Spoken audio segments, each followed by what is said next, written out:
चिल्ला मत। तू मोहब्बत में मिटा जरूर है, मगर मोहब्बत के फलसफे को नहीं समझा तू। बहुत ऊंचा फलसफा है और मैं यहाँ तेरी शरारतों को रफू करने आया था। तेरी बदतमीजों को रफू नहीं कर सकता मैं जा रहा हूँ। अरे जा, मुझे किसी की जरूरत नहीं है।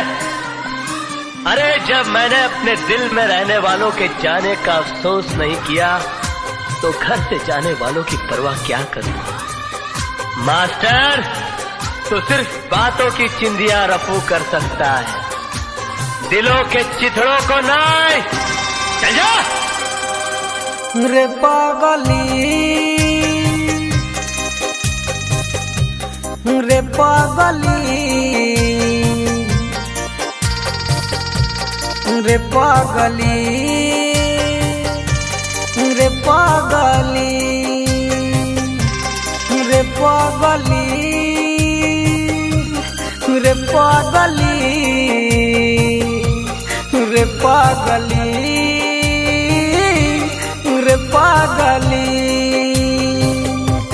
मिलब तो हसे तो बताई बरे कि कितना प्यार करीले हम। मिलब तो हसे तो बताई बरे कि कितना प्यार करीले हम। रे पागली, रे पागली, रे पागली,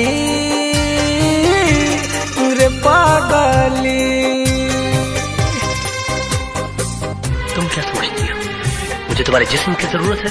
तुम्हारे शरीर की भूख है मुझे? मैंने कभी तुम्हारे जिस्म से नहीं, तुम्हारी आत्मा से प्यार किया, लेकिन तुमने मेरी कद्र नहीं की, मेरा इंतजार नहीं किया।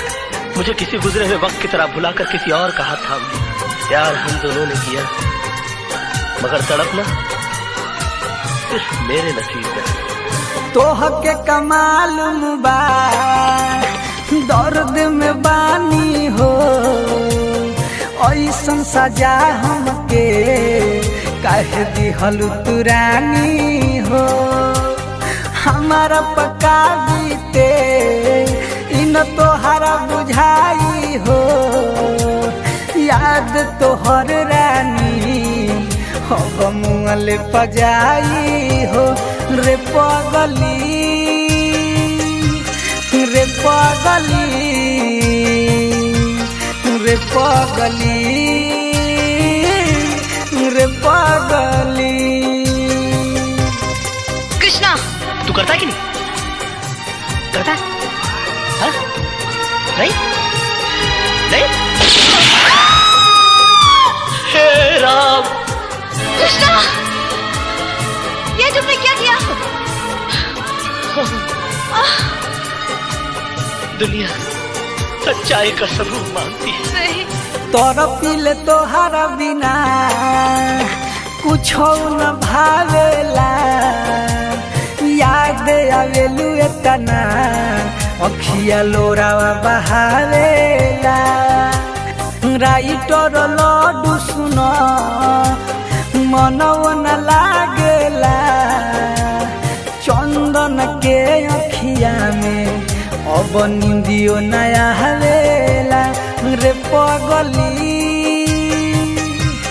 रे पागली, रे पागली, रे पागली। मिलब तो हसे तो बताई बरे कि कितना प्यार करीले हम। मिलब तो हसे तो बताई बरे कि कितना प्यार करीले हम। रे पागली, रे पागली, रे पागली,